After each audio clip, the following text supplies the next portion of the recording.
Letak Kesultanan Cirebon. Kesultanan Cirebon adalah sebuah kesultanan Islam ternama di Jawa Barat pada abad ke-15 dan 16 Masehi dan merupakan pangkalan penting dalam jalur perdagangan dan pelayaran antar pulau. Lokasinya di pantai utara Pulau Jawa yang merupakan perbatasan antara Jawa Tengah dan Jawa Barat, membuatnya menjadi pelabuhan dan jembatan antara kebudayaan Jawa dan Sunda, sehingga tercipta suatu kebudayaan yang khas, yaitu kebudayaan Cirebon yang tidak didominasi kebudayaan Jawa maupun kebudayaan Sunda. Raja-Raja Kesultanan Cirebon: Pangeran Cakrabuana, Sunan Gunung Jati, dan Fatahillah.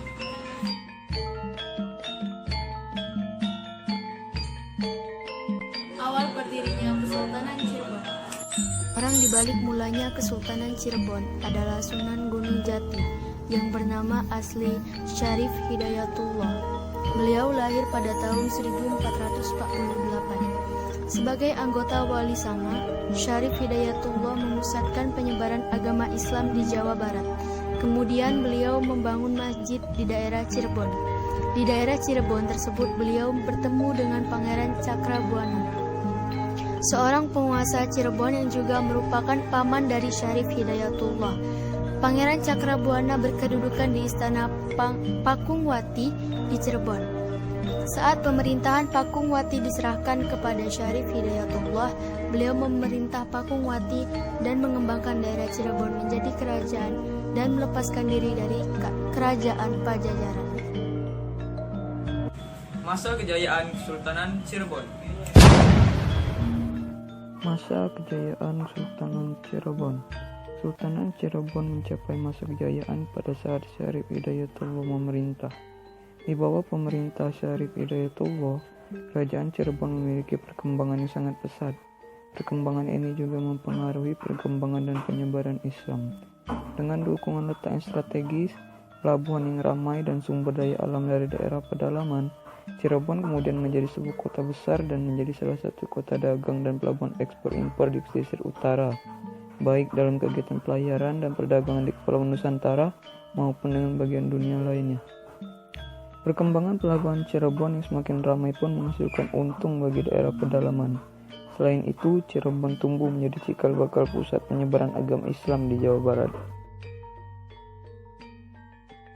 Masa kesulitan Kerajaan Cirebon. Masa-masa kesulitan Sultanan Cirebon. Terpecahnya Kesultanan Cirebon. Dengan kematian Panembahan Girilaya, maka terjadi kekosongan penguasa.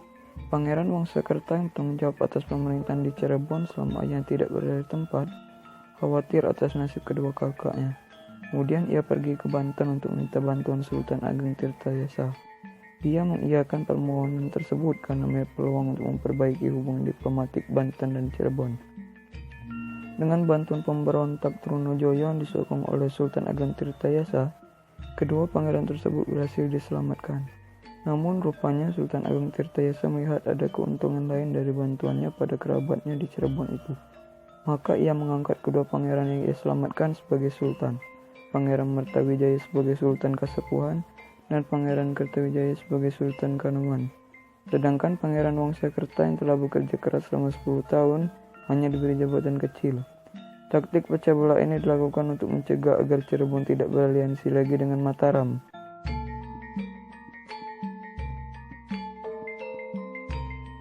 Masa keruntuhan Kesultanan Cirebon. Keruntuhan Kesultanan Cirebon dimulai ketika kesultanan ini dibagi menjadi dua kekuasaan, yaitu Kesultanan Kasepuhan dan Kesultanan Kanoman. Perselisihan antara kedua kesultanan dan adanya campur tangan politik VOC Belanda yang saat itu menduduki Indonesia membuat Cirebon runtuh secara perlahan. Tahun 1700, kesultanan menjadi 4 kekuasaan. Selain Kasepuhan, dan Kanoman, terdapat juga Kesultanan Kecirebonan di bawah Pangeran Arya Cirebon dan Kapabronan Panembahan di bawah Pangeran Wangsektara.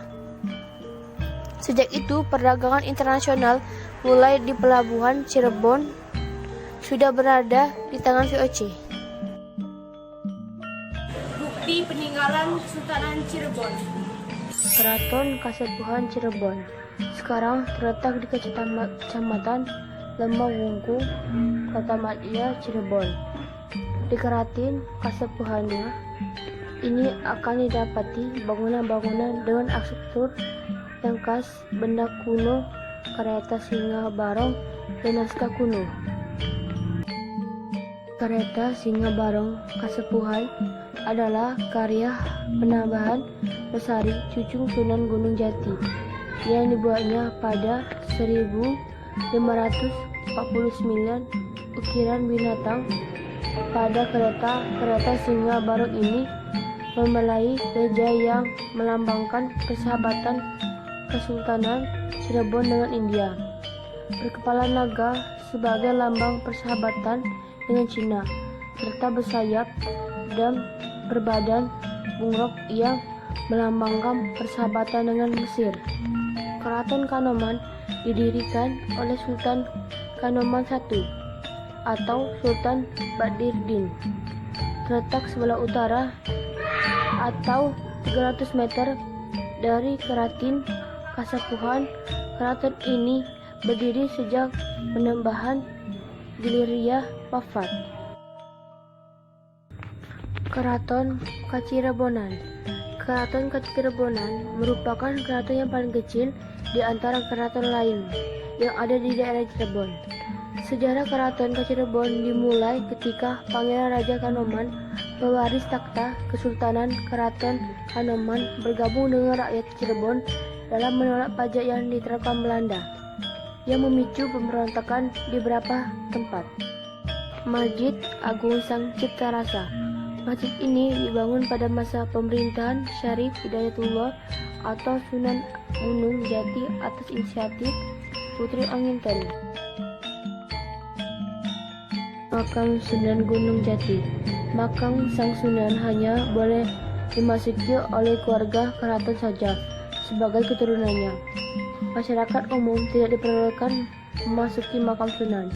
Hal ini dikarenakan begitu banyak barang berharga yang harus dijaga sebagai warisan budaya yang seperti guci-guci, keramik yang menurut sejarah dibawa oleh istri Sunan Gunung Jati yang berasal dari Cina, yaitu Putri Hongqian.